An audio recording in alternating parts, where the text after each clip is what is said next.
Waalaikumsalam. Ya, silakan.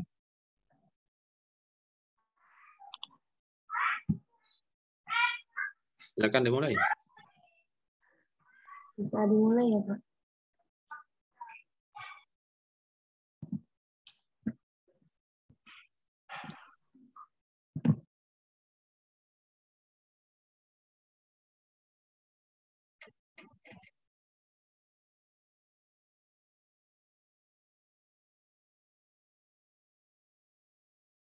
Ayo dimulai.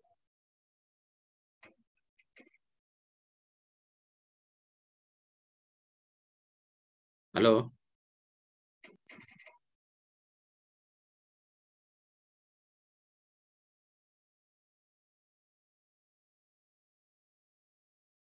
Jelita. Ya, baik. Assalamualaikum warahmatullahi wabarakatuh.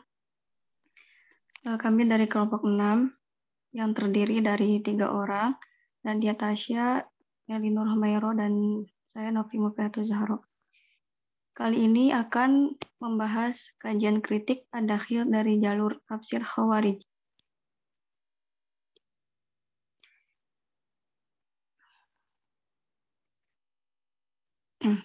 Yang pertama, membahas pengertian Khawarij. Yang kedua,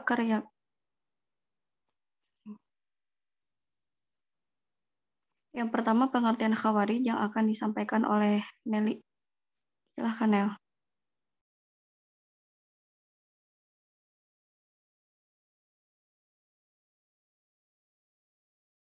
Baik, yang pertama ada pengertian Khawarij, yaitu secara etimologi Khawarij berasal dari bahasa Arab, yaitu kharaja, yang berarti keluar, muncul, timbul, atau memberontak. Adapun Khawarij secara terminologi ilmu kalam, yaitu suatu sekte atau kelompok atau aliran pengikut Ali bin Abi Thalib yang keluar meninggalkan barisan karena ketidaksepakatan terhadap keputusan Ali yang menerima arbitrase atau tahkim dalam perang Siffin pada tahun 37 Hijriah atau 657 Masehi.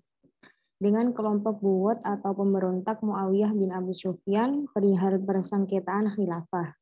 Harun Nasution menyebutkan bahwa nama Khawarij berasal dari kata khoroja yang berarti keluar. Nama itu sendiri diberikan kepada mereka karena mereka keluar dari barisan Ali.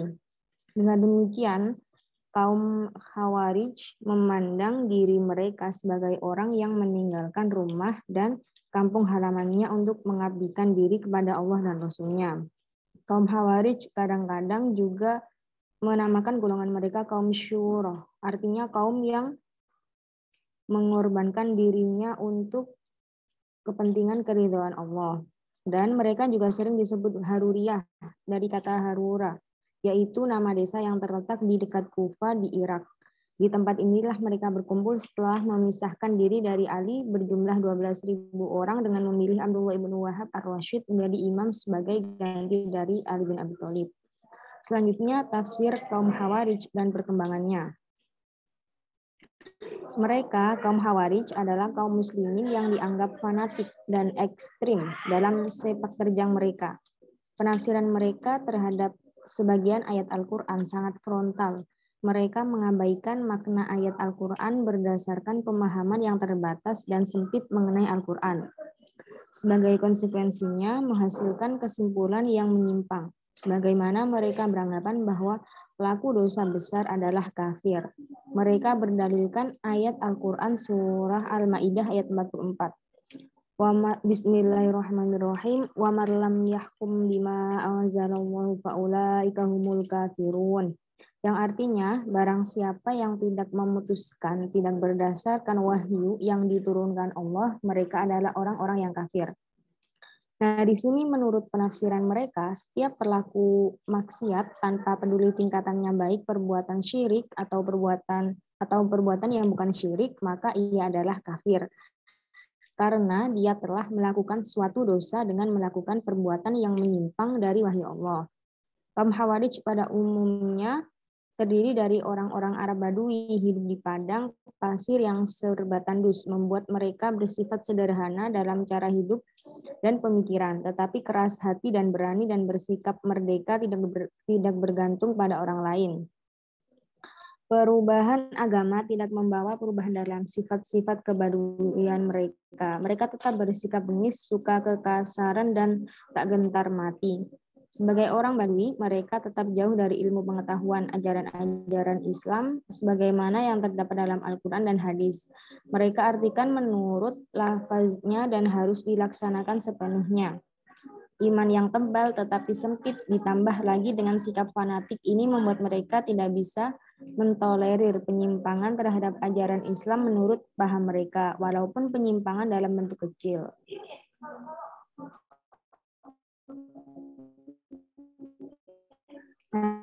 Nadia.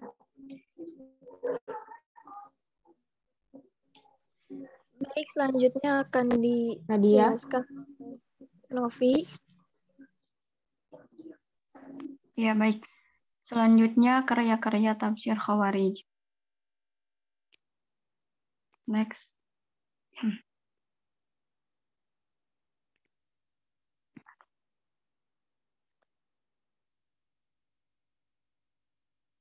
Nelly.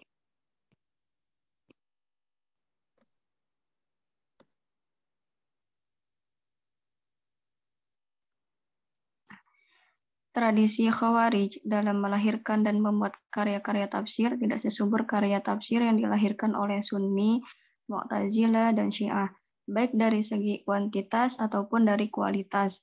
Di antaranya yang pertama, tafsir Abdurrahman bin Rustam Al-Farisi pada abad ketiga Hijriah. Yang kedua, tafsir Hiwat bin Muhkam Al-Hawarimi pada abad ketiga Hijriah.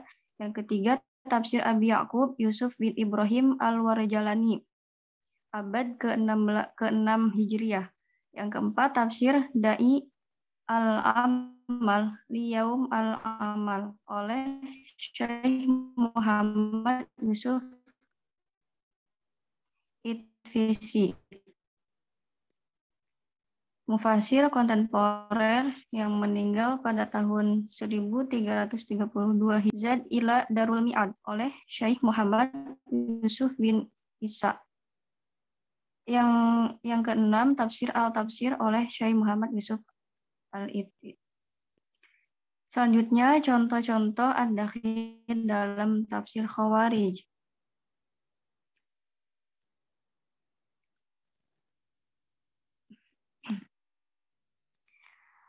Berikut ini di antara contoh penafsiran yang dilakukan oleh Khawarij terhadap ayat-ayat Al-Quran untuk bertujuan yang menguatkan eksistensi sekte mereka.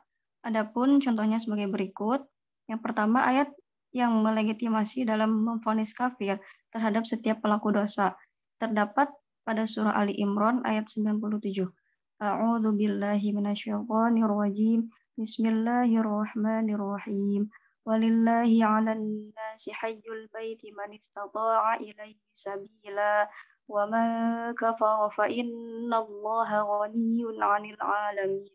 Yang artinya, mengerjakan haji adalah kewajiban manusia terhadap Allah, yaitu bagi orang yang sanggup mengadakan perjalanan ke Baitullah. Barang siapa mengingkari kewajiban haji, maka sungguhnya Allah Maha Kaya atau tidak memperlakukan sesuatu dari semesta alam. Ayat ini mereka simpulkan bahwa orang yang meninggalkan kewajiban haji masuk kepada kategori kafir. Yang kedua terdapat dalam surah Al-Maidah ayat 44. Bismillahirrahmanirrahim. Wa man lam yahkum bima anzalallahu faulaika humul kafirun. Yang artinya, barang siapa yang tidak memutuskan menurut apa yang diturunkan Allah, maka mereka itu adalah orang-orang yang kafir. Menurut Khawarij, bahwa setiap pelaku dosa atau pekerja maksiat tanpa mempermasalahkan tingkatannya, maka tetap ia menjadi kafir karena telah menyimpang dari wahyu Allah. Khawarij juga menghukum para pelaku maksiat tersebut sesuai dengan yang tertulis dalam nas Al-Quran tersebut. Yang ketiga, dalam surah At-Taghabun ayat 2, Bismillahirrahmanirrahim. huwallazi khalaqakum faminkum kafirun wa minkum mu'min wallahu bima ta'maluna basir. Yang artinya, dialah yang menciptakan kamu, maka di antara kamu ada yang kafir dan di antara kamu ada yang mukmin. Dan Allah Maha melihat apa yang kamu kerjakan. Mereka menyimpulkan dari makna zahir ayat ini, menurut mereka tidak ada kategori fasik. Menurut Khawarij, manusia terbagi menjadi dua kategori, yaitu mukmin dan kafir. Manusia berada dalam kategori mukmin atau kafir. Oleh karena itu, tidak ada kategori lain selain mukmin dan kafir. Mereka mengatakan orang yang tidak beriman otomatis menjadi kafir, sementara fasik tidak berada dalam kategori mukmin.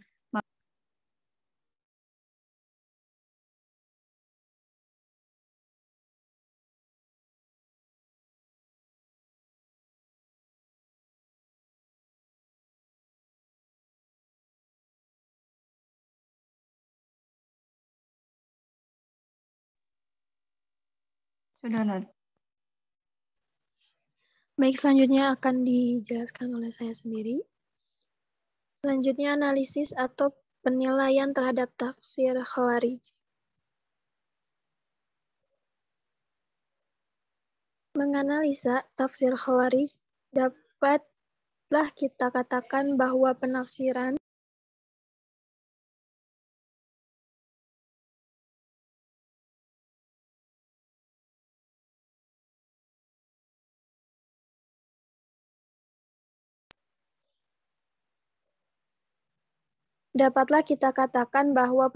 mereka ekstrim jauh dari moderat. Dengan demikian menciptakan faktor yang apabila kita mempelajari sejarah timbulnya Khawarij memiliki latar belakang dan ciri-ciri khusus yang sangat berbeda dengan golongan-golongan yang lain. Di antara ciri-ciri mereka adalah kaum Khawarij memiliki ciri-ciri dan sifat-sifat yang khusus, serta budi pekerti dan perangai kaum Khawarij akan dapat kita lihat bahwa sifat-sifat tersebut adalah sifat-sifat Arab yang baik maupun yang jelek, yaitu Arab dalam kesederhanaan dan kedangkalannya, Arab dalam ketegasan dan kejelasannya, Arab dalam keberanian dan kesukaan berperang, Arab dalam egoisme dan kelemahan jiwa bersamanya, Arab dalam kesetiaan, dan pula Arab dalam kebiasaan mereka untuk tidak menyucikan para pemimpin. Salah satu sifat Khawarij di atas yakni kesederhanaan, serta kedangkalan cara berpikir mereka, serta tidak mendalamnya mereka dalam menghadapi masalah yang mereka hadapi, serta tidak jauhnya pandangan mereka dalam menilai hasil-hasil dan akibat-akibat dari perbuatan-perbuatan yang hendak mereka kerjakan. Suatu contoh tentang kedangkalan mereka dan keadaan mereka hanya memandang lahirnya yang kerap kali salah. Misalnya Nafi Ibnu Arzak untuk mengesahkan perbuatannya membunuh kanak-kanak dan wanita. Begitu pula pembunuhan yang mereka lakukan terhadap Abdullah bin Kabbah dengan alasan bahwa pembunuhan tersebut adalah halal. Bentuk pemikiran golongan Khawarij yang kemudian penafsiran tersebut masuk ke dalam penafsiran mereka dalam penafsiran Al-Quran.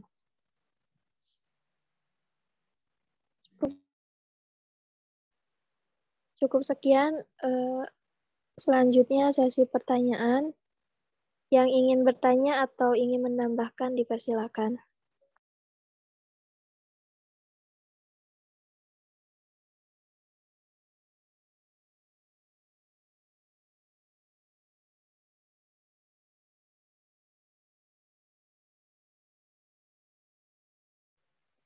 Ada yang ingin bertanya atau ingin menambahkan, teman-teman?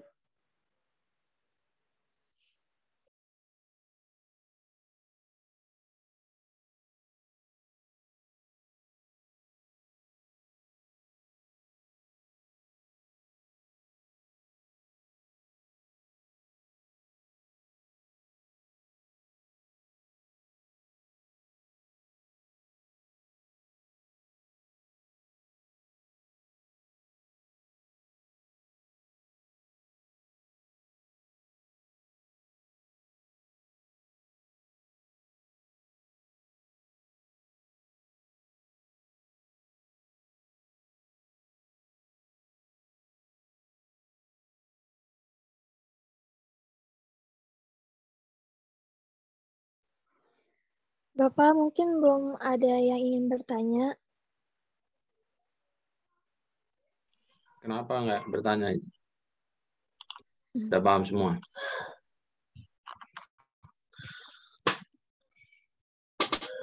Baik, bismillah, alhamdulillah, wassalatu wassalamu ala rasulillah wa ala alihi wa ashabihi wa man wala wa ba'd.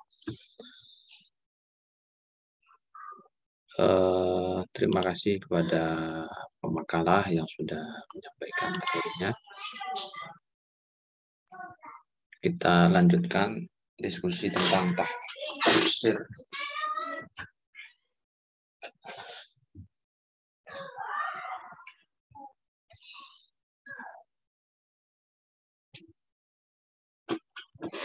Ya, kita lanjutkan diskusi tentang tafsir Khawarij.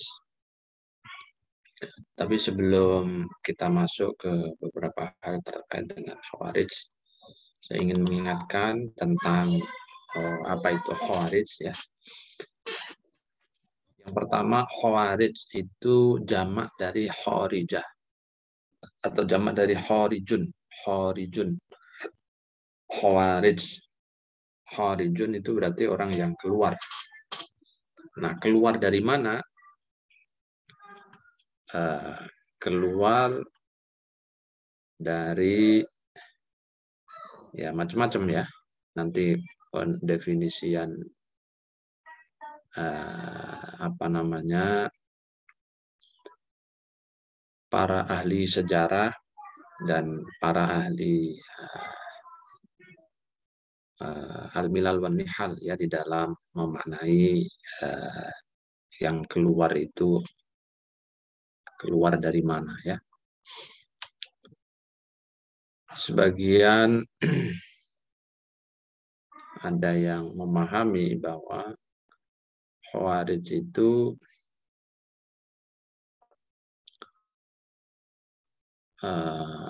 dinamai dengan nama Khawarij karena memang mereka itu mendeklir dan menyatakan diri sebagai kelompok yang keluar dari kepemimpinan Sayyidina Ali karramallahu wajhah. Jadi karena mereka oposan ya, menentangkan membuat barisan sendiri, membuat partai sendiri untuk melawan pemimpin yang sah yaitu Ali bin Abi Thalib pada waktu itu, maka kelompok ini disebut dengan kelompok Khawarij, keluar dari barisan kepemimpinan yang sah yaitu Sayyidina Ali karramallahu wajhah. Tapi ada juga sebagian ulama yang memahami Khawarij itu sebagai kelompok orang, ya boleh kelompok orang atau individual sebenarnya secara bahasa itu. Orang atau kelompok orang yang keluar dari ajaran agama Allah yang hak. Makanya dia disebut dengan Kharijun atau Khawarij. Bisa juga Khawarij itu adalah satu kelompok yang keluar sekaligus menentang kepemimpinan yang sah, baik di era awal Islam maupun di era-era berikutnya. Jadi semua orang yang kemudian dengan sengaja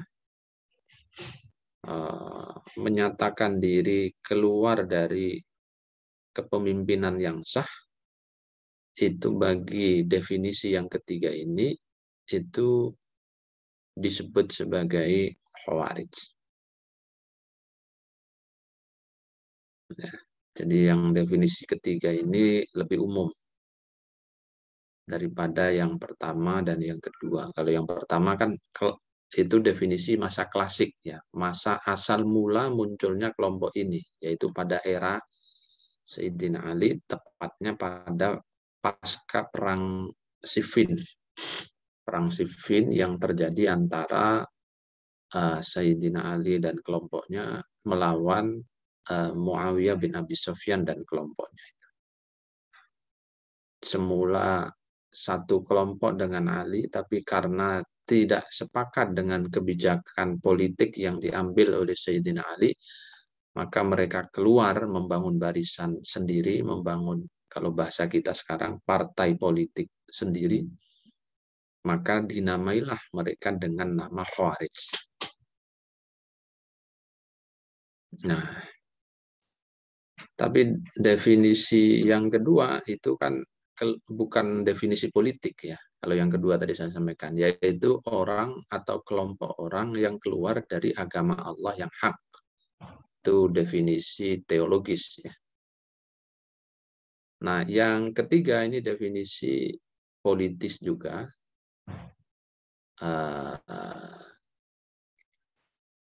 Tapi sifatnya lebih umum, yaitu orang atau kelompok orang yang keluar dari kepemimpinan yang sah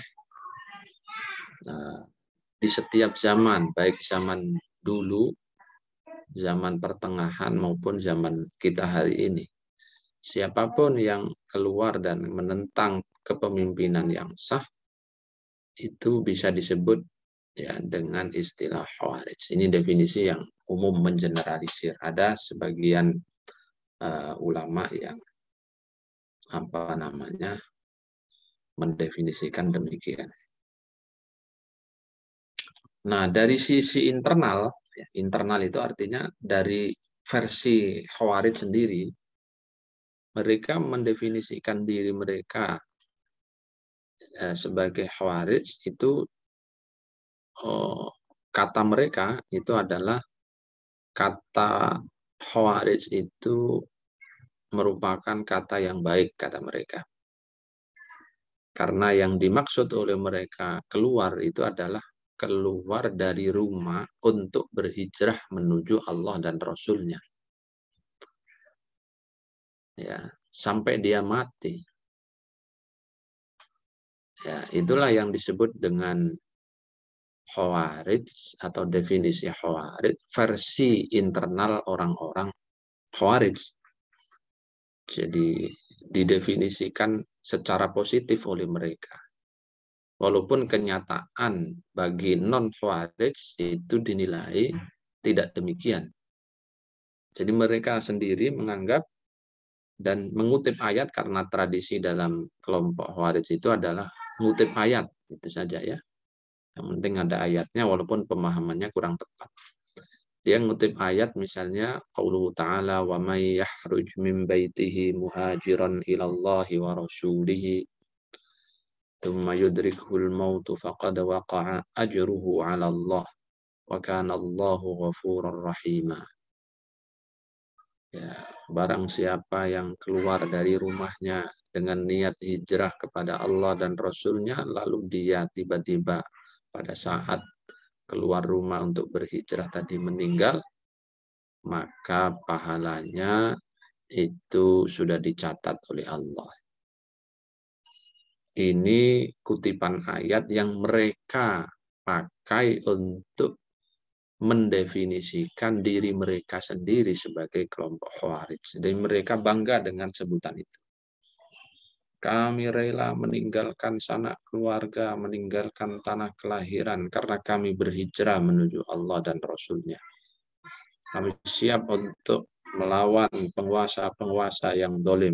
Nah, itu tradisi Khawarij sejak zaman dulu begitu. Nah, kalaupun kami mati, jangan khawatir. Akan dicatat pahalanya di sisi Allah. Jadi karena itu, ya, kelompok Khawarij ini walaupun jumlahnya di setiap masa itu minoritas, tapi karena kelantangan suaranya, kadang-kadang yang mayoritas itu seakan-akan kalah. Nah, ini diantara tipologi yang dimiliki oleh kelompok Khawarij. Nah, jadi ada beberapa definisi. Ada definisi non Khawarij yang mendefinisikan, ada 3 model definisi tadi, tapi ada satu definisi dari internal Khawarij, dan jadi dari versi mereka sendiri dengan mengutip ayat wa may yakhruj min baitihi muhajiran ila Allah wa rasulihi. Jadi mereka menganggap keluar mereka itu adalah untuk menegakkan hukumnya Allah, berhijrah menuju Allah. Nah, selain disebut dengan nama Khawarij, mereka itu juga punya sebutan banyak sekali. Misalnya mereka tadi dinamai Al-Haruriyah karena pada awal mereka keluar dari barisan Ali, membuat partai sendiri, itu lari dari Kufah menuju sebuah perkampungan terpencil namanya Haruro.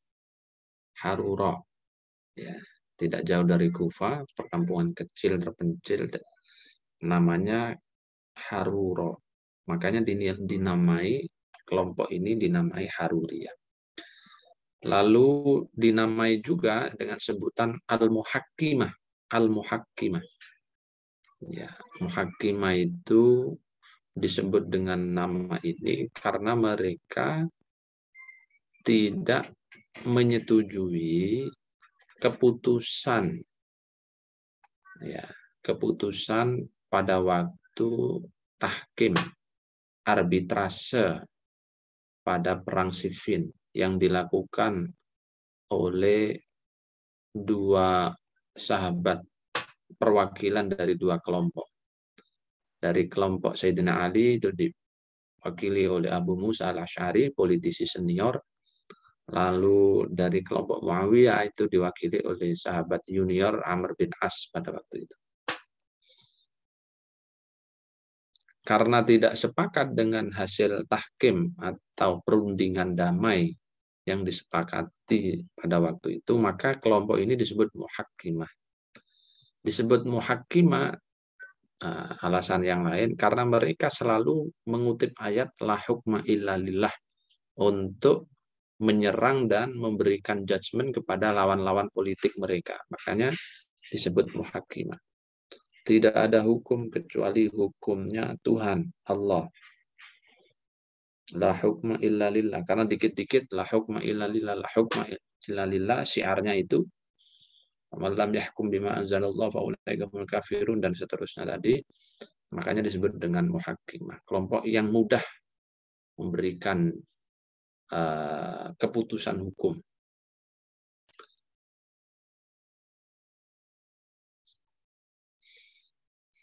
Ya, kelompok-kelompok ini ya misalnya yang awal-awal tokoh utamanya ya ada Abdullah bin Al-Kawwa, ada Abdullah bin Wahab Ar-Rasibi. Ini pemimpin-pemimpin awal mereka pada saat mereka membentuk kekuatan di kampung Haruro tadi ya. Ada Hurqus bin Zuhair dan seterusnya.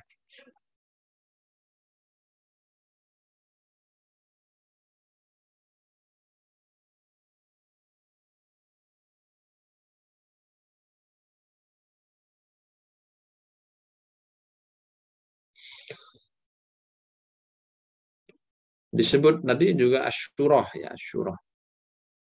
Asyurah dari kata syira, membeli. Dan julukan ini paling disukai oleh kelompok Khawarij. Karena julukan ini itu merupakan pujian menurut mereka. Ya. Dan ada ayatnya, innallaha ashtara minal mu'minina anfusahum wa amwalahum bi anna lahumul jannah yuqatiluna fi sabilillahi fayaqtuluna wa yuqtaluna wa'dan 'alaihi haqqan fit Taurah. Dan seterusnya itu. Jadi mereka suka disebut dengan nama Asyurah. Asyurah dari kata syirah. Karena mereka dianggap sebagai orang-orang yang apa namanya, menjual diri mereka, ya, harta-harta mereka kepada Allah, gitu ya, menyerahkan diri mereka kepada Allah melalui jihad fisabilillah. Mereka membunuh atau terbunuh. Jadi senang disebut dengan ini.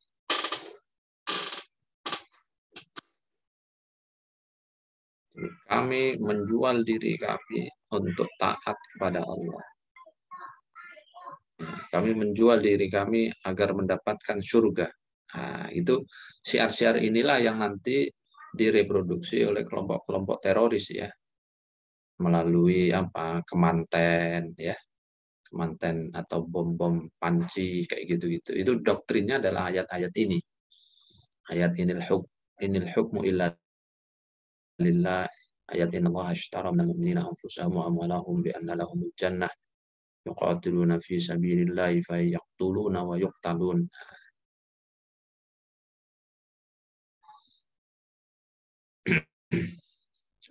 Ada juga mereka disebut dengan kelompok al-mariqah. Al-mariqah itu diambil dari hadis yang populer itu. Hadis akhir zaman, ya, kata Nabi, yahruju fi hadhil umma qaumun tahqiruna salatakum ma'a salatihim yaqra'una al-Qur'ana la yujawizu huluqahum aw hanajirahum yamruquna minad dini muruqas sahmi minar ramiyah. Nah, diambil dari itu, yamruqun al-mariqah. Jadi kelompok-kelompok yang melesat, ya, yang lepas, seperti lepasnya busur anak panah dari dari busurnya, melepasnya anak panah dari busurnya, makanya disebut dengan al-mariqah. Jadi mereka umurnya masih muda-muda tapi bodoh-bodoh, muda bodoh tapi semangat keagamaannya sangat tinggi karena baru saja berhijrah, suka mengutip-ngutip ayat, ya, dan ayat yang dia baca, dia hafalkan itu tidak masuk ke dalam hati. Jangankan ke dalam hati, melewati kerongkongan saja tidak. Jadi hanya di lisan depan ini saja.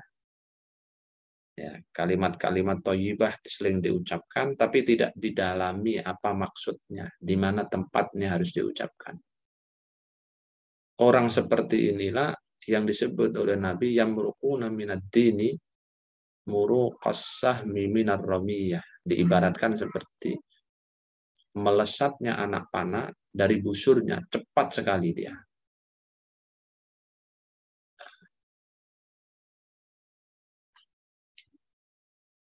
Nah, karena itu disebut dengan kelompok al-mariqah. Ini beberapa nama, ya. Jadi nanti kalau Anda menemukan dalam data-data tulisan, al-mariqah, kemudian asyura, al-haruriyah, al-muhakkimah, itu menunjuk kepada makna yang sama, yaitu khawarij. Walaupun pada perkembangannya nanti mereka ini terpecah-pecah, ya, menjadi puluhan kelompok atau sekte di internal mereka sendiri. Masing-masing saling mengkafirkan juga mereka ini, antara satu kelompok dengan kelompok yang lain.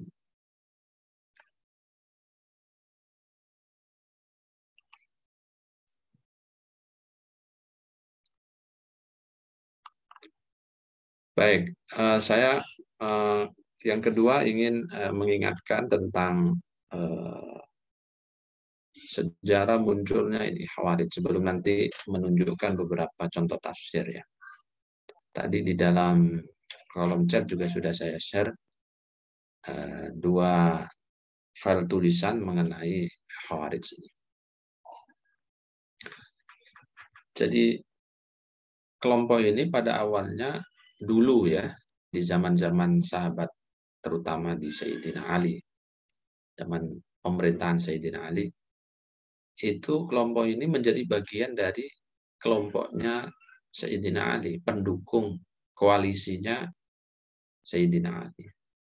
Jadi setelah Sayyidina Utsman itu terbunuh, ya, dibunuh oleh para pendemo yang jumlahnya ada 40, sebagian mengatakan 70, sebagian mengatakan 100.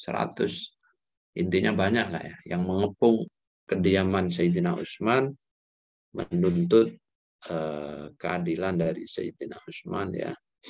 Ya, singkat cerita lalu terbunuhlah dalam peristiwa itu Sayyidina Utsman. Setelah terbunuh, maka para sahabat-sahabat lainnya bermusyawarah dan diputuskanlah Sayyidina Ali itu sebagai pengganti daripada Sayyidina Utsman yang terbunuh tadi. Semua sudah sepakat untuk membaiat janji setia kepada Ali, mendukung Ali. Artinya sudah sah Sayyidina Ali sebagai pemimpin atau presiden lah kira-kira kalau dalam bahasa kita sekarang. Tetapi Muawiyah yang waktu itu menjadi gubernur di Irak, yang juga merupakan masih saudara atau keluarga daripada Sayyidina Utsman, itu tidak mau mengakui kepemimpinan Sayyidina Ali. Ya.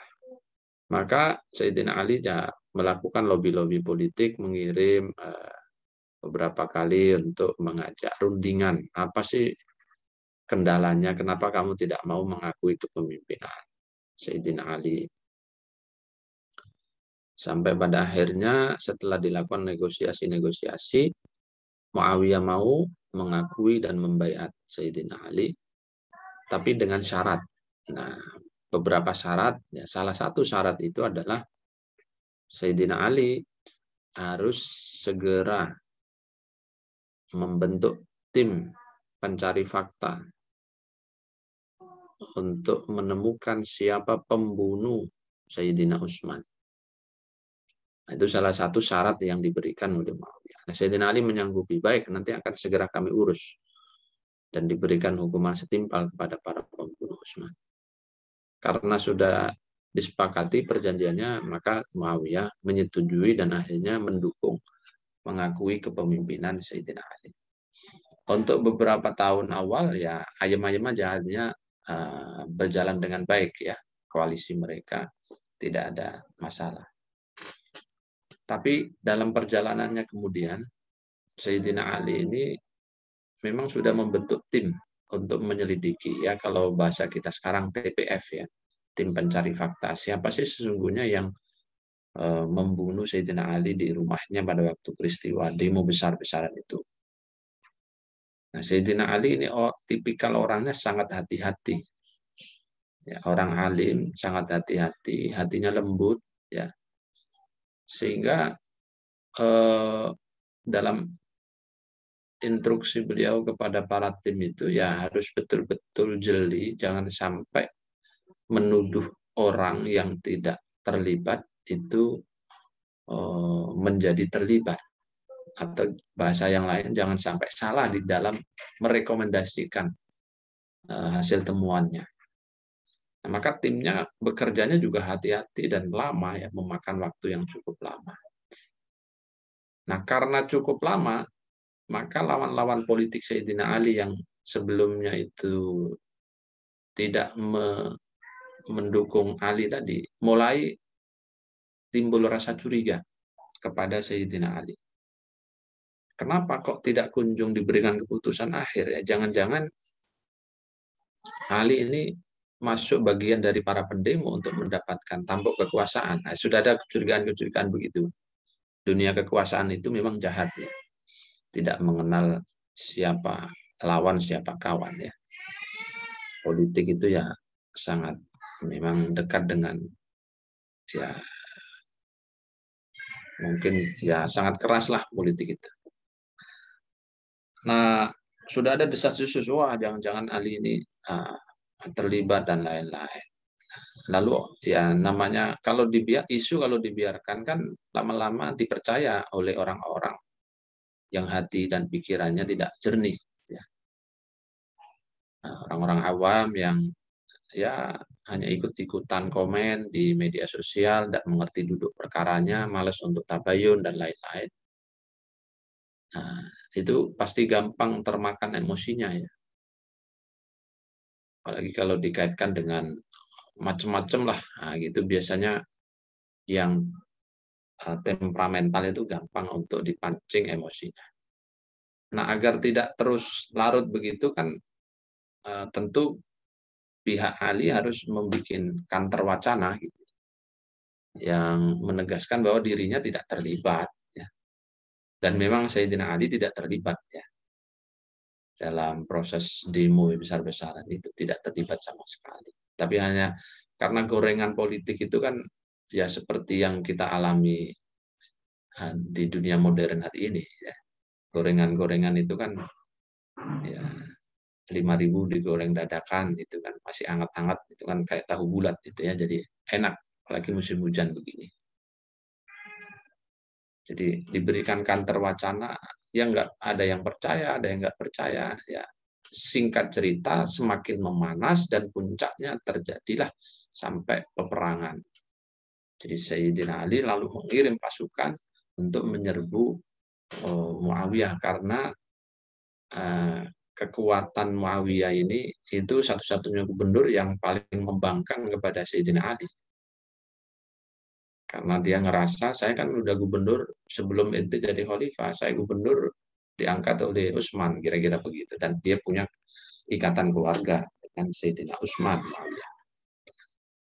Nah, dikirim pasukan, lalu dicegatlah di sebuah daerah namanya Siffin. Terjadi peperangan di Siffin. Banyak orang yang meninggal, ribuan pasukan meninggal, baik dari pihak Ali maupun dari pihak Muawiyah. Sebenarnya pasukan Ali sudah bisa hampir bisa memukul mundur dan memenangkan peperangan. Lalu dari pihak Muawiyah ada yang mengangkat mushaf. Mushafnya ditusuk dengan tombak lalu diangkat ke atas sebagai tanda agar peperangan dihentikan.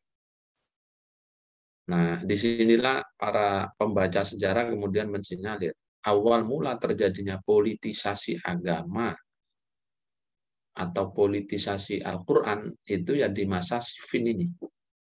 Di masa Siffin. Jadi politisasi agama atau tepatnya politisasi Al-Quran untuk kepentingan kekuasaan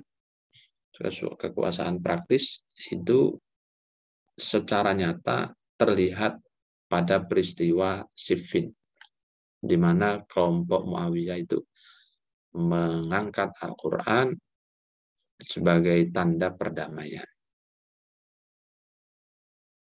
Nah, karena sudah meminta damai, Sayyidina Ali ini kan pada awalnya memang tidak mau menyerang ya. Itu kan berdasarkan dorongan daripada kolega-koleganya. Sayyidina Ali-nya sendiri tidak mau menyerang secara militer gitu kepada Muawiyah. Jadi pinginnya tetap bernegosiasi secara persuasif. Karena itu ketika ada pihak Muawiyah yang mengangkat mushaf, apalagi mushaf yang diangkat, Ali yang tadi punya karakter lembut, baik, ya, pemaaf, yaitu kemudian menerima tawaran itu. Langsung pasukannya dihentikan, jangan menyerang lagi, berhenti. Nah, lalu disepakati untuk ada perundingan perjanjian politik, ya, perjanjian perdamaian. Itulah disebut dengan peristiwa tahkim atau peristiwa arbitrase. Dari pihak Ali diskusi-diskusi ya sempat muncul beberapa nama termasuk Ibnu Abbas, lalu Abu Musa al-Asy'ari, ya, lalu Ali mempertimbangkan senioritas ya dan jam terbang. Abu Musa al-Asy'ari ini kan politisi senior ya, pernah menjadi beberapa kali gubernur di era di era Umar itu. Ya sudahlah, kita utus Abu Musa al-Asy'ari untuk bernegosiasi, mewakili kita semua. Nah, di pihak Muawiyah itu ada Amr bin As, sahabat politisi junior tentu saja, kalau dibanding dengan Abu Musa al-Asy'ari. Mereka berdua berunding, ada beberapa kesepakatan bersama. Nah, salah satu kesepakatan yang disepakati oleh dua juru runding ini adalah kedua pemimpin itu sama-sama mundur dari tampuk kekuasaannya. Ali mundur, Muawiyah mundur. Setelah itu nanti akan diserahkan kepada umat siapa di antara kaum muslimin yang dipercaya sebagai pemimpin mereka. Itulah yang nanti akan dibaiat dan didukung bersama-sama. Oke, setelah itu mereka berdua mengumumkan di depan halayak umum hasil kesepakatan perundingan itu. Nah, politiknya Amr bin As pinter. Dia mempersilahkan Abu Musa al-Asy'ari untuk pidato duluan. Dianggapnya Anda lebih senior, saya junior. Ya, yang senior lebih dulu lah untuk menyampaikan. Maka Abu Musa naik, kemudian menyampaikan pidatonya yang intinya adalah menyampaikan hasil kesepakatan kedua belah pihak tadi. Lalu dikatakan untuk menyelesaikan peperangan, ya, kami sudah berunding dan di antara keputusannya kami atau Sayyidina Ali akan melepaskan jabatan kekuasaannya untuk kemudian nanti akan kita pilih siapa pengganti di antara kaum muslimin yang paling cocok memenuhi kriteria untuk kita dukung bersama-sama. Terjadi tepuk tangan gitu ya. Udah selesai, baru naik Amr bin As, pidato yang kedua. Nah, apa yang disampaikan oleh Amr bin As? Amr bin As bukan menyampaikan seperti halnya hasil keputusan bersama tadi, tapi justru beliau menanggapi apa yang disampaikan oleh Abu Musa al-Asy'ari. Dia katakan karena dari pihak Ali melalui juru bicaranya Abu Musa al-Asy'ari menyatakan bahwa Sayyidina Ali sudah melepaskan jabatannya, melepaskan tampuk kekuasaannya agar tidak terjadi kekosongan kepemimpinan. Maka dengan ini kami membaiat Muawiyah bin Abi Sufyan sebagai pemimpin kaum muslimin. Wah, disitulah terjadi guncangan politik yang luar biasa. Ya, pihak Ali merasa kecewa, pihak Muawiyah merasa di atas angin. Di pihak Ali itu akhirnya terpecah menjadi dua. Semuanya kecewa, tapi yang paling kecewa itu kelompok yang kemudian keluar dari barisan Ali. Ya, itu dipimpin oleh ya kelompok-kelompok awal ya, pemimpin mereka awal yang memang dia tidak sepakat dengan siapa? Dengan Ali. Kenapa kamu kalau menyepakati perjanjian damai kok menyuruh kami semua berperang? Nah, gitulah kira-kira. Kalau memang mau damai dari awal damai dong. Kenapa kamu menyuruh kami berperang gitu ya? Kenapa kamu menerima dan bahkan mengutus Abu Musa untuk bernegosiasi kalau nyatanya negosiasinya malah dikadali kalah? Kalau kamu imam yang benar, pemimpin yang benar, harusnya tidak begitu. Karena itu kami keluar, tidak lagi mendukung kamu. Itu yaitu Abdullah bin Al-Kawwa, Abdullah bin Wahab Ar-Rasibi, Hurqus bin Zuhair, itu kelompok-kelompok awal yang pada awalnya sebenarnya dia pro Ali, mendukung Ali untuk mendapatkan kekuasaan. Ya.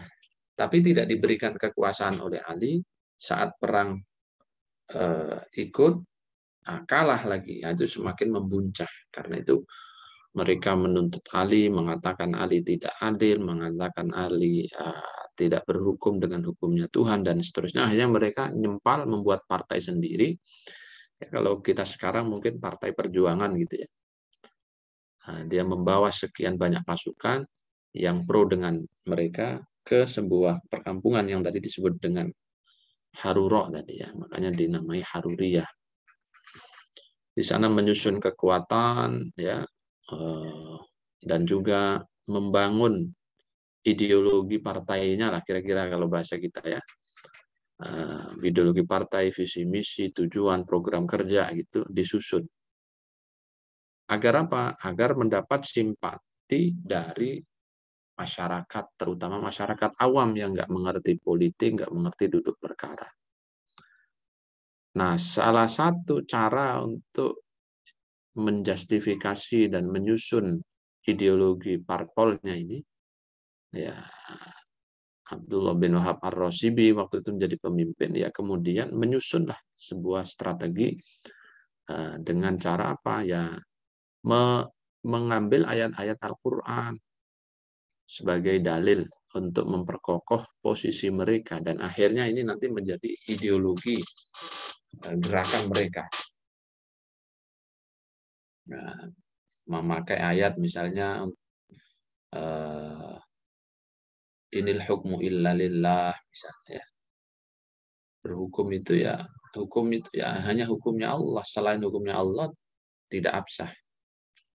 Amalam yahkum bima anzalallah faulaika humul kafirun. Siapa yang memutuskan perkara menggunakan hukum selain hukumnya Allah, maka dia kafir. Jadi dia pakai ayat-ayat seperti itu ya untuk membuat platform politik mereka. Agar apa? Agar dipercaya bahwa gerakan mereka ini direstui oleh agama gitu. Padahal pure ini adalah gerakan politik kekuasaan. Tidak ada sangkut pautnya dengan agama gitu. Ini persoalan kekuasaan.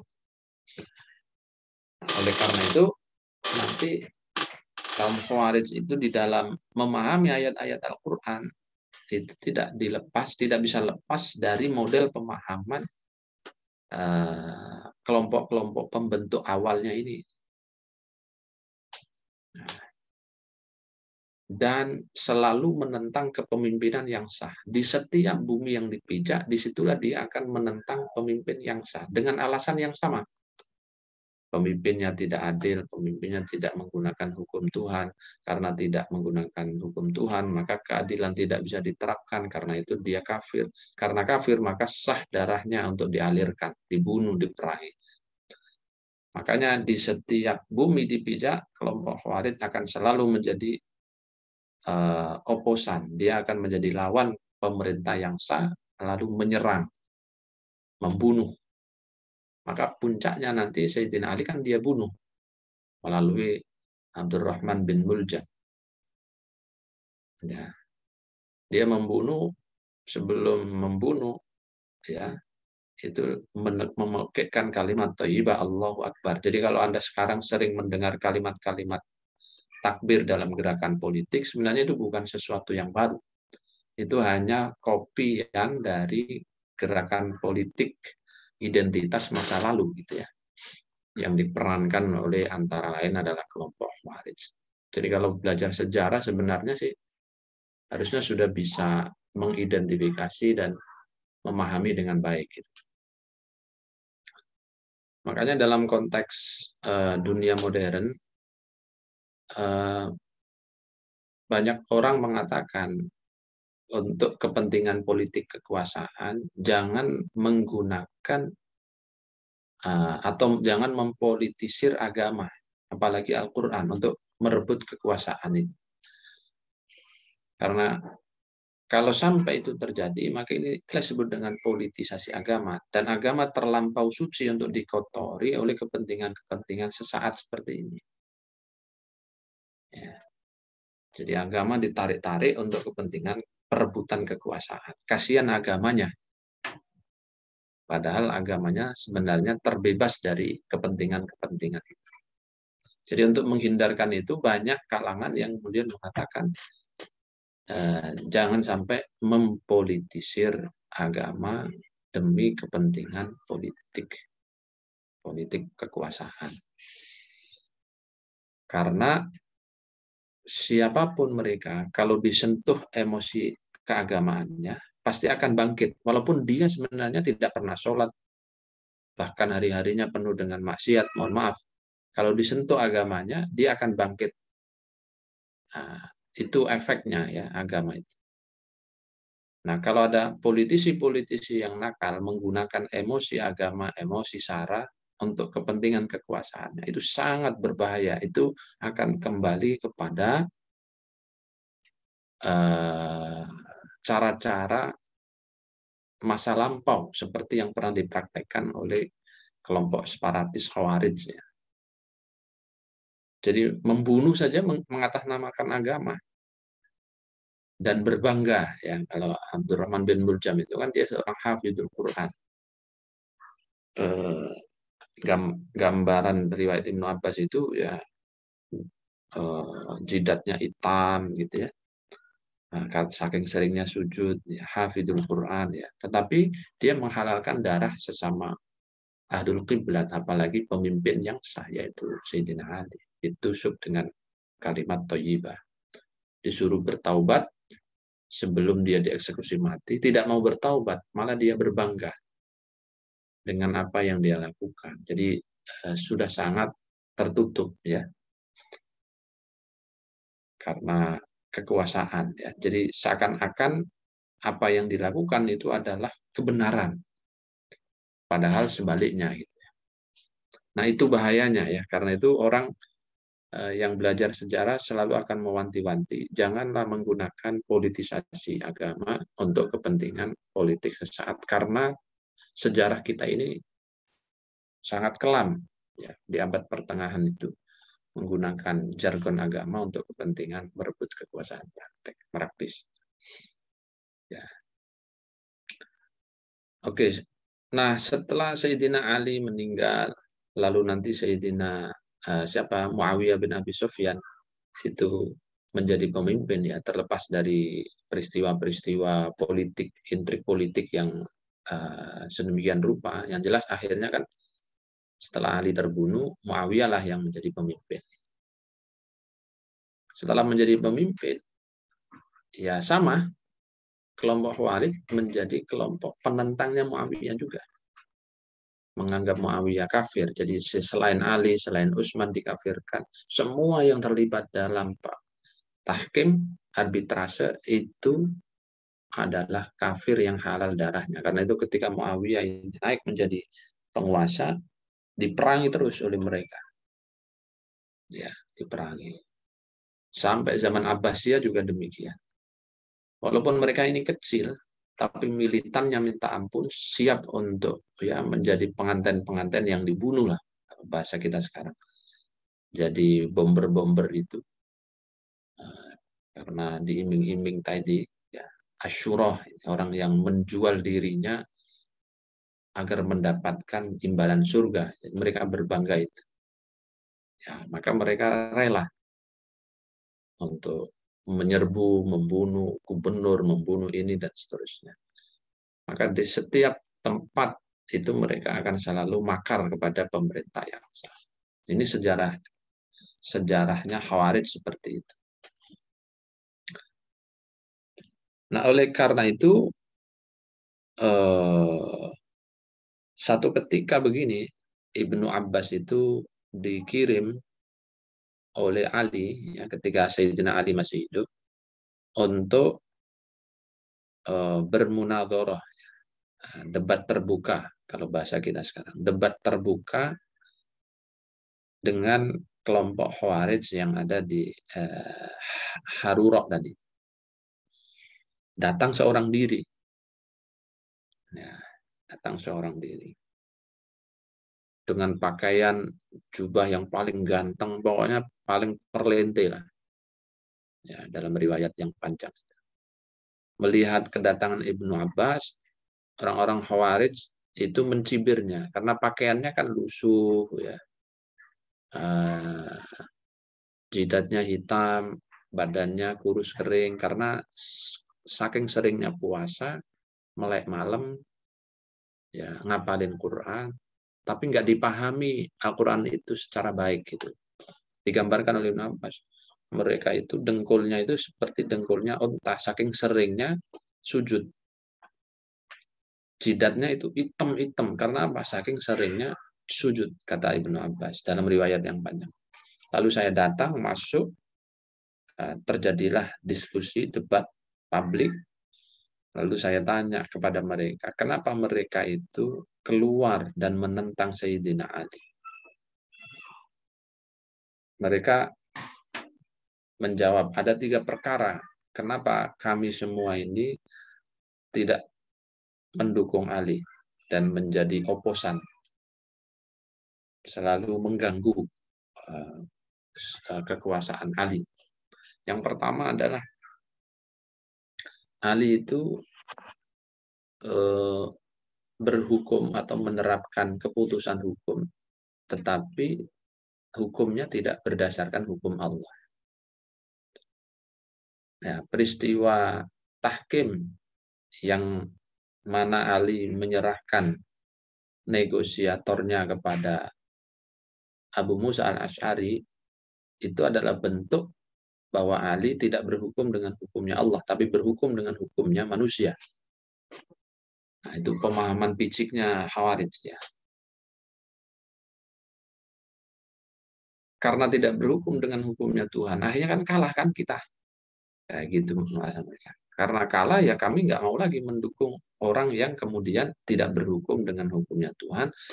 Dan siapa yang tidak berhukum dengan hukumnya Tuhan, dia kafir. Ya saya tidak mau mengikuti pemimpin seperti itu. Satu itu. Terus ada lagi nggak kata Ibnu Abbas? Ada. Yang kedua, Ali itu saat terjadi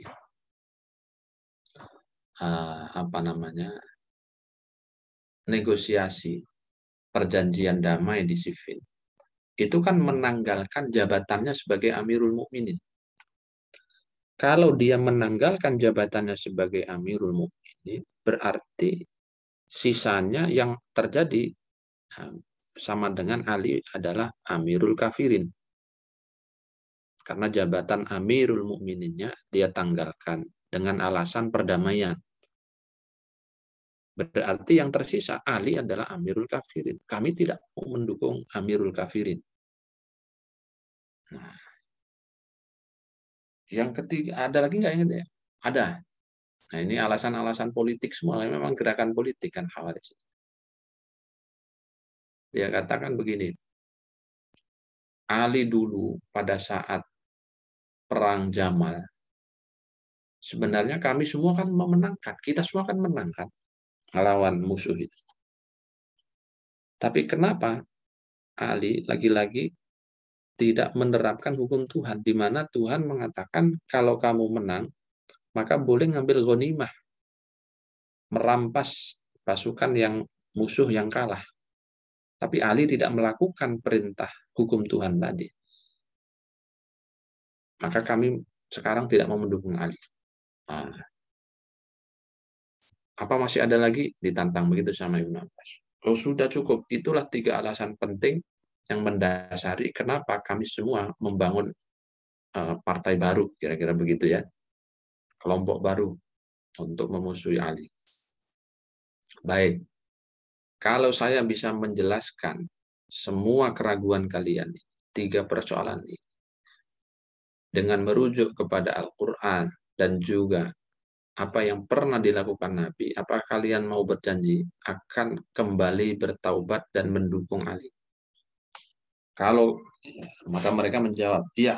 Kalau kamu bisa menjawab itu berdasarkan Quran dan juga pengalaman yang pernah Anda lakukan bersama Nabi, kami akan kembali lagi. Kami akan taubat. Kembali masuk dan mendukung Ali sebagai pemimpin kami. Baik. Yang pertama, kamu menganggap Ali itu tidak berhukum dengan hukumnya Tuhan, tidak berhukum dengan hukumnya Allah, gara-gara mengutus Abu Musa al-Asy'ari untuk merunding perdamaian. Yang kalian maksud dengan hukum Allah, inil hukmu illa lillah, itu apa? Ya kan?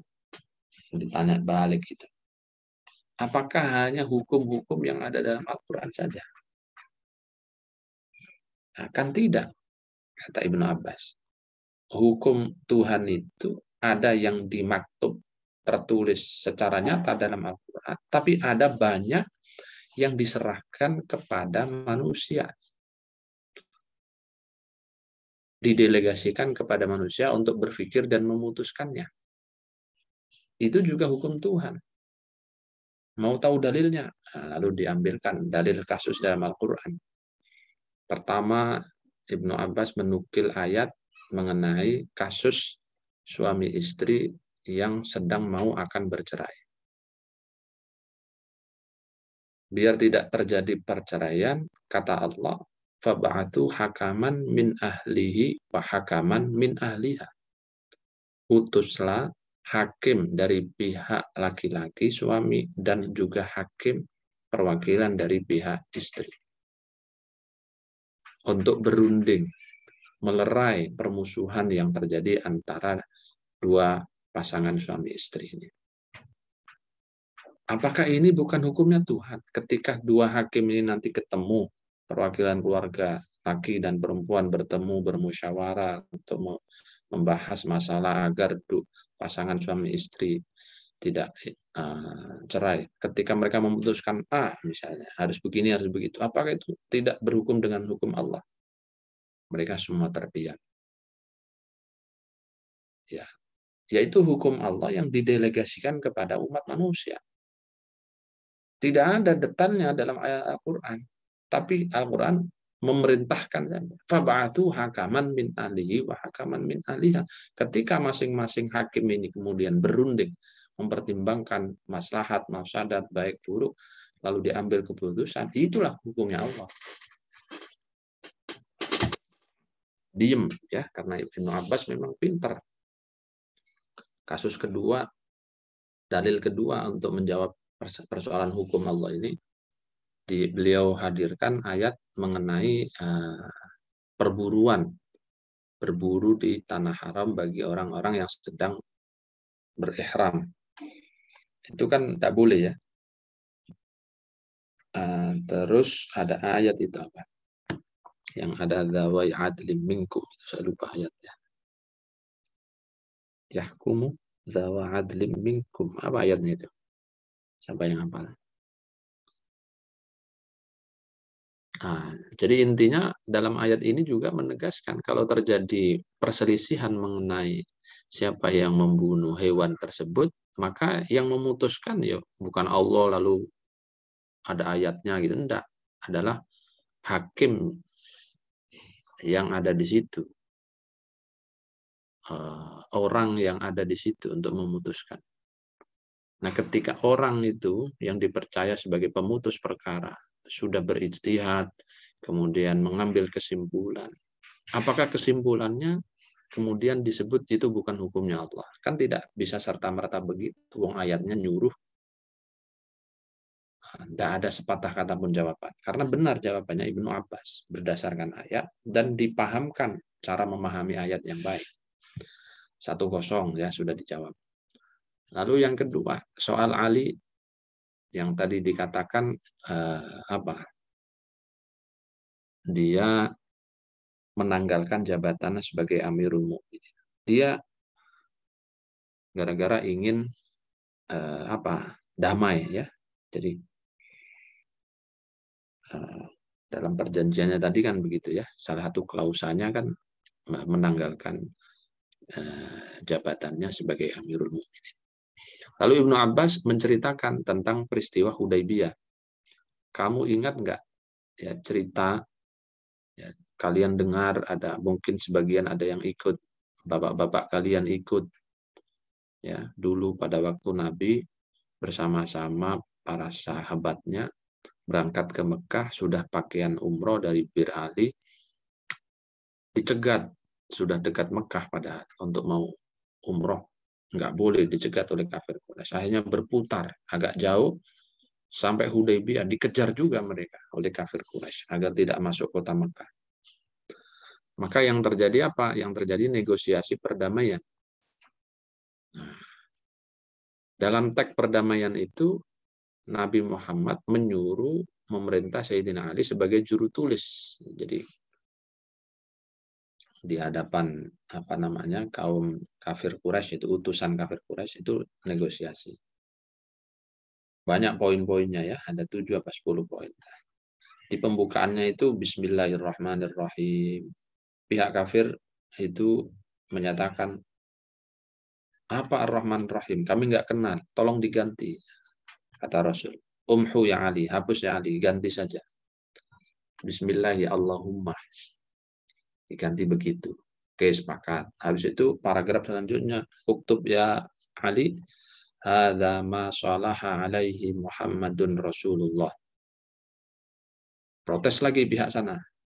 Muhammad, kami menentang dakwahmu, menghalangi kamu itu karena kami tidak percaya kamu itu Rasul Allah. Jangan tulis dalam dokumen ini Muhammad Rasulullah. Tulis yang lain. Umhu ya Ali, kata Nabi. Hapus Ali.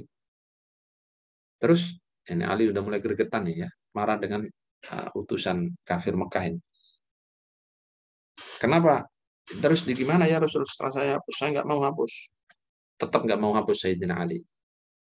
Ya, karena itu kan berarti mendegradasi posisi Nabi sebagai Rasul Allah. Kalau sampai dihapus. Akhirnya Rasul sendiri yang menghapus itu. Saya dihapus oleh Rasul. Uktub ya Ali, hadza ma salaha alaihi Muhammad ibn Abdullah. Jadi Rasulullah diganti Muhammad bin Abdullah. Dan seterusnya ceritanya itu. Lalu Ibn Abbas mengatakan begini, kawan-kawanku sekalian, kaum Khawarij, Nabi saja untuk kepentingan perdamaian dan kemanusiaan berani menanggalkan jabatannya sebagai Rasulullah. Dalam perjanjian itu dihapus, Rasulullah diganti Ibnu Abdillah. Ya, sebagai manusia biasa. Maka Ali ya, yang mengetahui peristiwa itu dan juga menjadi juru tulis pada waktu itu, mengetahui bagaimana pentingnya nyawa manusia, maka Amirul Mukminin dia hapus demi menyelamatkan nyawa-nyawa pasukan yang tidak berdosa ini. Nah, lalu tanya lagi, menurut Anda, seandainya Nabi dulu memerangi orang kafir Quraisy, itu kan tidak ada dosa karena statusnya kufur. Sementara Ali memerangi pasukan Muawiyah, itu sama-sama mukmin. Bagaimana pilihannya menurut Anda semua? Tidak ada yang bisa jawab, tidak ada yang bisa jawab. Apakah menghapus Amirul Mukminin itu lantas kemudian berarti dia adalah Amirul Kafirin? Kan enggak. Apakah lantas ketika Nabi menulis menghapus Rasulullah, lantas Nabi tidak menjadi Rasulnya? Kan enggak. Jadi Anda pemahamannya jangan begitu. Wah, diam semua. Membenarkan pernyataannya Ibnu Abbas. Yang terakhir, tentang Ghanimah Perang Jamal. Dijawab oleh Ibnu Abbas, kalian tahu nggak siapa lawan daripada pasukan kita dulu, Sayyidina Ali? Lawannya adalah sahabat-sahabat senior. Ada Zubair bin Awwam, ada Tolha, yang semuanya itu minal mubasyirin bil jannah. Lalu ada ibunda Ummul Mukminin Aisyah radhiyallahu anha. Coba Anda pikirkan, apakah mereka lalu dijadikan ghanimah barang rampasan? Kan tidak mungkin. Wong itu ada ibu kita semua. Ada sahabat-sahabat yang dihormati teman-temannya baginda Muhammad SAW. Ali tahu, makanya tidak dijadikan ghanimah. Semua terdiam, dan karena jawaban Ibnu Abbas telak, maka sekitar 4.000, ada mengatakan 6.000 pasukan Khawarij taubat dan kemudian kembali mendukung Sayyidina Ali. Nah, ini cara berpikir Khawarij itu nanti berpengaruh ya terhadap model penafsirannya. Jadi penafsiran Khawarij yang paling kentara itu adalah penafsiran tekstual literalis. Ayatnya bunyi apa, itu yang dia ikuti secara zahir. Ya. Ayatnya bunyi apa, itu yang dia ikuti secara zahir. Nah, ini Khawarij ya. Makanya misalnya ketika ada ayat wasariqu wasariqatu faqta'u aydiyahuma al-ayah. bagi Khawarij, ya, semua pencuri, berapapun yang dia curi, itu harus dipotong tangannya. Karena apa? Memang ayatnya bunyinya begitu. Nah, ini pemahaman literal begini. Walillahi 'alan nasi hajjul baiti man istata'a ilaihi sabila. Misalnya ayat bicara begitu ya. Itu walillahi 'alan nasi hajjul baiti man istata'a ilaihi sabila. Terus ayatnya apa itu?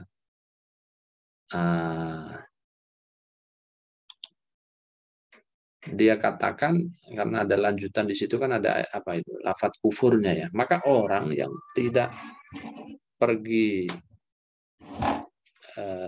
untuk melaksanakan haji itu dianggap kafir. Itu dianggap kafir.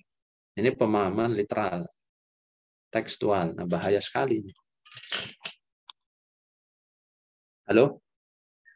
Halo? Halo. Iya, Pak. Kedengaran nggak ya suara saya ini? Aman, Pak. Mendengarkan. Jelas kok, Pak. Mendengarkan. Aduh, laptop saya kok error ini, nggak bisa diklik ya, kenapa ini? Oke. Yang penting masih kedengar aja dah. Ini bergerak nih layarnya. Iya, Pak. Oke, itu Seru banget, contoh. Pak, Ya, contohnya bagaimana karakteristik daripada tafsir Khawarij itu sangat tekstual, dan ini yang kemudian berpengaruh terhadap ideologi mereka. Selain tekstual, mereka ini kalau nafsiri ayat itu hanya berdasarkan ideologi yang mereka susun sendiri. Misalnya ideologi utamanya kan mengkafirkan murtakibul kabiroh. Ini diantara ideologi utama dari kelompok Khawarij. Lalu mengkafirkan lawan-lawan politik. Utsman, Ali, Muawiyah, semua lawan politik dia itu dikafirkan. Nah, ketika melewati ayat yang terkait dengan misalnya murtakibul kabirah itu dianggap kafir, maka semua pelaku dosa itu menurut mereka ya kafir. Kalau sudah disebut kafir oleh kelompok Khawarij, itu halal darahnya, boleh diperangi. Makanya mereka kan nanti memerangi lawan-lawan politiknya kan. Padahal lawan politik mereka itu penguasa yang sah. Nah, kenapa masih ada umat yang mendukungnya? Karena umatnya juga cara berpikirnya literal tadi itu. Jadi dia tidak memaknai membaca ayat secara komprehensif. Beda dengan Ibnu Abbas kan. Ibnu Abbas kan membaca ayat itu secara komprehensif, mengaitkan satu dengan yang lain. Kalau Khawarij tidak demikian, sehingga parsial dia memahami ayat. Maka jadinya ya seperti yang tadi saya contohkan. Nah, Muawiyah dimusuhi, Ali dimusuhi, semua dimusuhi, gara-gara cara nafsirkannya itu penafsirannya yang tekstual seperti itu. Nah, untuk produktivitas penulisan tafsir, Khawarij ini termasuk kelompok atau sekte yang paling sedikit dibanding dengan sekte-sekte yang lain. Mereka paling tidak produktif. Kenapa tidak produktif? Karena satu, mereka ini sibuk dengan perang. Jadi tadi menentang penguasa yang sah. Perang, Ali dibunuh, Muawiyah diserbu. Zamannya Abbasiyah begitu juga. Kelompoknya kecil, tapi paling speak up itu, ngomong aja. Karena merasa dirinya paling benar. Merasa dirinya yang paling bela agama. Jadi ngomong aja. Walaupun sedikit, orang awam menganggapnya ya ini yang paling tegas, yang paling berani. Padahal keberaniannya tidak benar mereka itu. Nah, karena sibuk memerang berperang, maka tidak sempat mereka nulis. Yang kedua, memang kebanyakan orangnya ini pemahamannya tekstual tadi, dohir. Jadi cukup membaca ayat, tidak mau berpikir filosofis yang agak dalam, ya. Sehingga karyanya tidak banyak. Yang ketiga, faktor yang lain, mereka ini berpindah-pindah gitu, dari satu kampung ke kampung yang lain. Seandainya pun ada produksi tafsir, ya mungkin hilang karena perpindahan-perpindahan itu. Nah, ini analisa para sejarawan begitu, sehingga sedikit. Di antara yang sedikit itu masih ada yang tersisa, ya. Yang tadi disebutkan beberapa, ya, ada 5, ada 7, itu beberapa yang dicatat oleh Husain Ad-Dhahabi dalam risetnya. Nah, kalau sekarang kita mau mengkaji sisa-sisa pemikiran Khawarij, ada nggak Pak dalam buku tafsir? Ada. Tetapi ini tulisan yang terkategori ya moderat lah, kira-kira begitu. Karena ditulis oleh kelompok Ibadiyah. Ibadiyah ini salah satu sekte dalam Khawarij yang dinilai oleh para ulama kelompok yang dekat dengan mayoritas sekte Islam, khususnya dengan Sunni. Jadi masih ada kedekatan dengan pandangan-pandangannya, itu dianggap paling moderat, ya, tidak gampang mengkafirkan dan lain-lain. Itu masih ada di Maroko, sebagian di Mesir. Nah, itu masih ada sisa-sisa kelompok Ibadiyah. Nah, itu ada namanya Muhammad Idfish, ya, yang tadi dikutip. Itu punya beberapa karya. Taisirut Tafsir, terus Himyanuzat ila Daril Ma'ad. Itu tafsirnya 10 jilid, ya, bisa Anda download di internet itu. Nah, itu bagus juga tafsirnya. Kemudian Taisirut Tafsir itu 14 jilid kalau tidak salah. Itu juga bisa Anda download di internet. Dan kalau kita baca dalam tafsir misalnya Himyanuzat itu, yang ditulis oleh Muhammad Idfish ini, itu ada aspek asilnya, ada aspek dahilnya, ya, sama dengan tafsir-tafsir lain yang juga ditulis oleh ulama Sunni, ulama Syiah. Ada hasilnya. Hasil itu berarti data-data yang otoritatif. Ada juga yang ad-dahil, ya, yang data-data infiltratif, non valid, yang tidak valid. Misalnya dalam surat Al-Kahfi itu, ya. Ini kebetulan yang saya baca ini jilid 10, ya, surat Al-Kahfi di dalam Himyanuzat.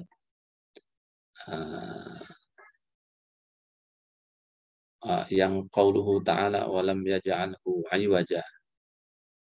Iwaja di situ, ya, setelah ditafsirkan secara lughawi, oke, iwaj itu apa maknanya, bla bla bla. Lalu dia mengatakan begini.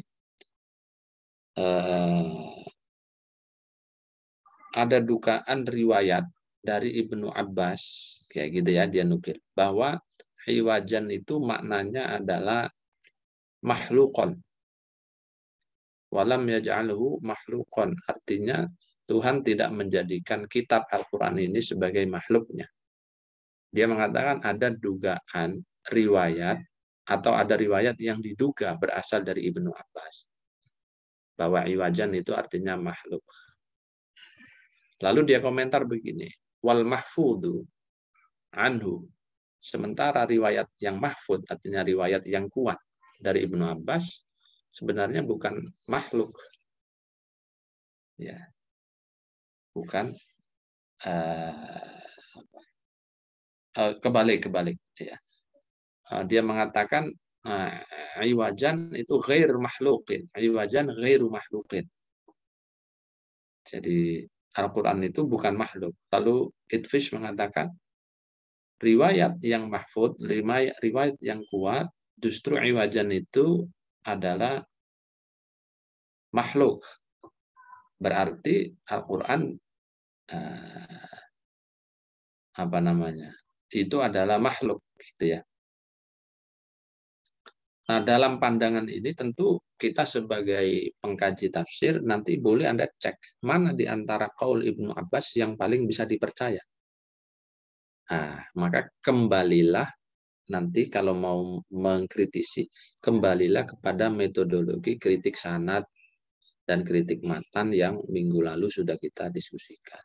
Karena ini qaul Ibnu Abbas yang dinukil, maka cara mengkritisinya kan dua jalur kemarin. Pertama adalah kritik sanadnya dulu. Nah, di dalam tafsir yang tadi saya kutip ini di jilid 10 itu tidak disebutkan rentetan sanadnya. Maka tugas kita ketika mengkritiki sanad untuk mengetahui ketersambungannya kepada Ibnu Abbas, kita meminjam kritik sanad. Ya. Dari mana qaul ini dan seterusnya, anfulan-anfulannya itu harus diketahui, dan bagaimana komentar ulama tentang status qaul itu. Setelah diketahui jalur sanadnya, misalnya sahih, ya berarti sanadnya sahih. Kalau dhaif, ya dhaif. Baru kita beralih mengkritisi isi atau matan dari qaul Ibnu Abbas yang dinukil oleh Itfish tadi itu. Apakah ghair makhluk, apakah makhluk? Nah, setelah diteliti, ya nanti kita akan bisa mengetahui mana qaul Ibnu Abbas yang nuzatnya ini. Setelah itu baru kita berikan kesimpulan akhir, apakah qaul ini termasuk dahil, data ini termasuk dahil fit tafsir ataukah termasuk hasil fit tafsir. Nah, jadi begitu ya langkahnya kira-kira di dalam menganalisa. Jadi tidak semua di dalam kitab tafsir Khawarij ini itu kemudian dinilai infiltratif atau ad-dahil fit tafsir. Ada juga yang al-hasil. Nah, contoh-contoh yang tadi saya hadirkan di awal, ya wasariqatu misalnya. Kemudian contoh walillahi 'alan nasi hajjul baiti man istata'a ilaihi sabila. Itu tadi itu contoh-contoh yang dinilai ad-dahil, penafsiran ad-dahil. Lalu contoh misalnya mereka mengatakan boleh menikahi cucu, menikahi keponakan perempuan, itu boleh. Kenapa boleh? Karena dalam ayat ayat yang menjelaskan tentang keharaman al-muharramat itu, perempuan-perempuan yang diharamkan itu untuk dinikahi, tidak disebut itu cucu dan ponakan itu tidak disebut. Nah, ini kan pemahaman yang sangat tekstual ya, dan itu pemahaman yang masuk infiltratif atau ad-dahil fit tafsir. Berimat alaikum ummahatukum dan seterusnya. Rentetan yang diharamkan itu kata mereka tidak ada satupun yang menyebut cucu dan juga keponakan. Nah, ini kan bahaya pemahaman literal begini. Ya, padahal di dalam hadis Nabi ada penjelasan tambahannya ya, termasuk cucu, termasuk ponakan, itu termasuk muharramat ya, perempuan-perempuan yang tidak boleh dinikahi. Tapi karena mereka pemahamannya literal tadi terhadap ayat, yang penting ayatnya bunyi apa dia lakukan, ya sudah, dia berdasarkan itu untuk memahami ayat, dan akhirnya menjadi berbahaya sekali. Nah, nanti Anda download sendiri ya beberapa kitab Taisirut Tafsir, lalu Himyanuz Zat, itu masih bisa kita nikmati tafsirnya, tinggal Anda teliti mana-mana yang masuk kategori riwayat, mana-mana yang termasuk kategori ijtihad, mana-mana yang termasuk kategori sumber qaul sahabat, qaul tabi'in, lalu Anda lakukan kritik di situ. Nah, itu kira-kira penjelasan yang bisa saya sampaikan untuk materi tafsir Khawarij. Nah, lalu ada yang bertanya begini, Pak, kalau model Khawarij begitu hari ini masih ada nggak? Kalau nama Khawarij, ya tentu tidak ada yang mau dikasih sebutan nama Khawarij. Ente Khawarij, tidak akan mau. Tapi kalau metode paradigma, ya, lalu praktek penafsiran dan praktek keberagamaan masih ada sampai hari ini, dan yang akan datang juga akan terus ada ila yaumil qiyamah. Model orang yang cara beragamanya seperti ini, literal, menganggap pemahamannya paling benar, yang lain salah dan yang lain kafir, karena itu halal diapain saja termasuk dibunuh, ya, dikit-dikit menyalahkan orang begitu. Ada, sampai hari ini pun ada, walaupun namanya tidak harus disebut Khawarij, tapi metodologi paradigma berpikir masih akan terus tumbuh berkembang sampai akhir zaman, ya. Memang itu warnanya zaman. Nah, kita hanya bisa mengidentifikasi dan mawas diri saja. Jangan sampai kemudian ikut mengikuti metodologi berpikir seperti ini, karena itu sangat membahayakan, ya. Sangat membahayakan. Oke, saya kira itu. Kalau masih ada yang ingin ditanyakan, kurang lebih 5 menit, silakan.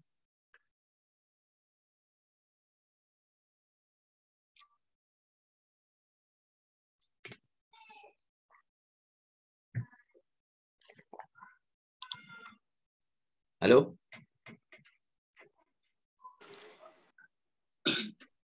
Cukup? Iya, Pak.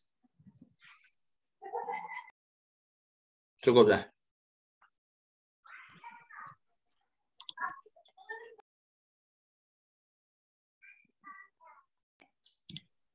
Iya, Pak, insya Allah. Oke, kalau dianggap cukup, ya. Kita akhiri, ya. Nanti di-download sendiri, ya. Tadi yang saya share itu bukan tafsirnya. Karena yang karangan Edfish ini itu berjilid-jilid, jadi tidak bisa dan satu jilidnya itu ratusan halaman. Tinggal Anda ketik saja Taisirut Tafsir, Anda ketik Himyanuzat itu PDF, nah, nanti akan keluar. Tinggal Anda kaji, Anda kritisi dalam bentuk riset yang lebih serius, mana bagian tafsir Khawarij ini yang masih sisa-sisa kelompok Ibadiyah ini yang masuk kategori al-asil fit tafsir, mana yang masuk kategori ad-dahil fit tafsir, tinggal lakukan kajian kritisnya.